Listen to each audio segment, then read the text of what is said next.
32 নম্বরের এই ঘটনা নিয়ে আস্তে আস্তে রাজনীতিবিদরা মুখ খুলতে শুরু করেছেন। আচ্ছা, অনেকেই সমালোচনা করছেন যে সরকার কেন এই ঘটনা ঘটতে দিল, আচ্ছা, কেন তারা নীরব সমর্থন দিল, যদিও সরকার আনুষ্ঠানিকভাবে বলেছে আচ্ছা, এটি অনভিপ্রেত এবং অনাকাঙ্ক্ষিত। কিন্তু প্রশ্ন উঠছে যে ভেকু বুলডোজার কোথা থেকে এলো? আসলো, কারা সরবরাহ করলো, আচ্ছা, এবং সরকারের সমর্থন ছাড়া এই ধরনের ঘটনা ঘটতে পারে না। আচ্ছা, ছাত্র অধিকার পরিষদের নেতা, ছাত্র অধিকার সংরক্ষণ পরিষদের নেতা নুরুল হক নূর আচ্ছা, বিবিসিকে বলেন, এখানে মনে হয় সরকারের ভেতর থেকে সমর্থন রয়েছে, না হলে আচ্ছা। এভাবে পূর্ব ঘোষণা দিয়ে এই পদক্ষেপ নেওয়া কিংবা এই কর্মযোগ্য পাবলিককে উত্তেজিত করে অস্থিরতা তৈরি করা, এটা তো সরকারের ভেতরের সমর্থন ছাড়া হওয়ার কথা না। কথাটা একই সঙ্গে উপদেষ্টাদের দিকেও আঙুল তোলেন তিনি, বলেন আমরা তো দেখি নাই সরকারের ভেতর থেকে এই ধরনের কর্মকাণ্ডকে নিরুৎসাহিত করা হচ্ছে, বরং সরকারের উপদেষ্টাদের কারো কারো ফেসবুক লেখাতে আমরা দেখছি এটাতে সমর্থন রয়েছে। সরকারের যদি এই ধরনের কর্মকাণ্ড সমর্থন দেয় তাহলে তো নৈরাজ্য তৈরি হবেই। অন্যদিকে নাগরিক ঐক্যের সভাপতি মাহমুদুর রহমান মান্না বলছেন, এই ঘটনায় সরকার ও আইন শৃঙ্খলা রক্ষাকারী বাহিনী খুবই দায়িত্বহীনতার পরিচয় দিয়েছে। আচ্ছা, আচ্ছা।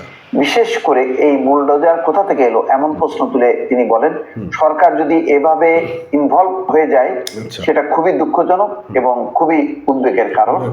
এরকম পদ থেকে সরকারকে অবিলম্বে সরে আসা উচিত। বুধবার রাত 9টায় শেখ হাসিনা ভাষণ দেওয়া শুরু করলেও তার আগেই ধানমন্ডি 32 নম্বরে ভাঙচুরের ঘটনা শুরু হয়, যা পরে দেশের বিভিন্ন স্থানে ছড়িয়ে পড়ে। কিন্তু এ নিয়ে অনেকটা নিষ্ক্রিয় থাকতে দেখা গেছে আইন শৃঙ্খলা রক্ষাকারী বাহিনীকে। এই নিয়ে বিএনপির স্থায়ী কমিটির সদস্য সেলিমা রহমান বলেন, আইন শৃঙ্খলা বাহিনী এখনো ওইভাবে কাজ করছে না, প্রশাসন আর সরকারকে দোষ দিয়ে লাভ কি, তারা চেষ্টা করছে। আস্তে আস্তে সরকারকে কঠোর হতে হবে, তা নাহলে পরিস্থিতি নিয়ন্ত্রণ করা সম্ভব নয় বলে মন্তব্য করেন তিনি। মেজর হাফিজ বলছেন, আরেক নেতা, গতকাল যে ঘটনা ঘটছে সেটা এখনো চলমান, এটি কারা করছে সেই তথ্য আমার কাছে নাই, এতে সরকারের কি ভূমিকা ছিল সেই তথ্য নেই। অন্যদিকে আরেকটা রিপোর্ট এসছে, সেটি বিডি নিউজ 24। 32-এ কি করছেন, ডিএমপি কমিশনার তখন বলছেন চেষ্টা করছি। বুধবার রাতে ঢাকার ধানমন্ডির 32 নম্বর সড়কে বঙ্গবন্ধু শেখ মুজিবুর রহমানের বাড়িতে হামলা ভাঙচুর ঠেকাতে পুলিশের কি উদ্যোগ ছিল তা জানতে চেয়েছিলেন একজন সাংবাদিক। সেই প্রশ্ন অনেকেরই মনে ঘুরছে, সেই প্রশ্নটি করলেন একজন সাংবাদিক। ডিএমপি কমিশনার উত্তর দিলেন মরিয়া কণ্ঠে। ওই সাংবাদিক জানতে চেয়েছিলেন, বুধবার রাতে ঢাকার 32 নম্বর সড়কে বঙ্গবন্ধু শেখ মুজিবুর রহমানের বাড়িতে হামলা ভাঙচুর ঠেকাতে পুলিশ কি উদ্যোগ নিয়েছে। ঢাকার পুলিশ কমিশনার শেখ মোহাম্মদ সাজ্জাদ আলী উত্তরে বলেন, আমরা পরিস্থিতি নিয়ন্ত্রণের চেষ্টা করেছি, গভীর রাত পর্যন্ত আমি নিজে সেখানে ছিলাম। সেখানে সাংবাদিকদের উপর হামলা হয়েছে এ বিষয়ে বলেন যে আমি কাল রাত 2টা-2:30 পর্যন্ত ছিলাম, সাংবাদিকদের উপর হামলার কোনো ঘটনা ঘটেনি।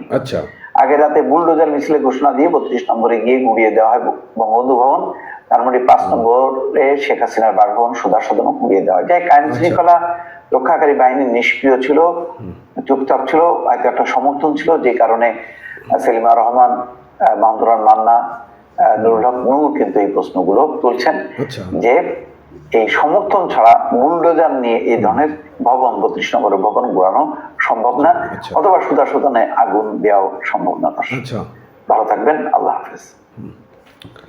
তবে সত্য কথা বলতে কি, আমি কিছু কথা বলি, সেটা হচ্ছে যে বঙ্গবন্ধুর যে 32 নম্বর বাড়িটি রয়েছে, সেই 32 নম্বর বাড়িটি গুড়িয়ে দেওয়ার পিছনে আসলে সরকারের মদত না থাকলেও কিন্তু নীরবতা ছিল, এবং নীরবতাই কিন্তু সমর্থনের একটা বড় চিহ্ন।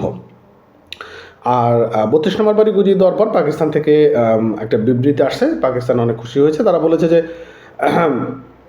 এই যে 47-এ দেশ বিভাজন হয়েছিল, ভারতের কাছ থেকে রাষ্ট্র আলাদা হয়েছিল, পূর্ব পাকিস্তান, পশ্চিম পাকিস্তান।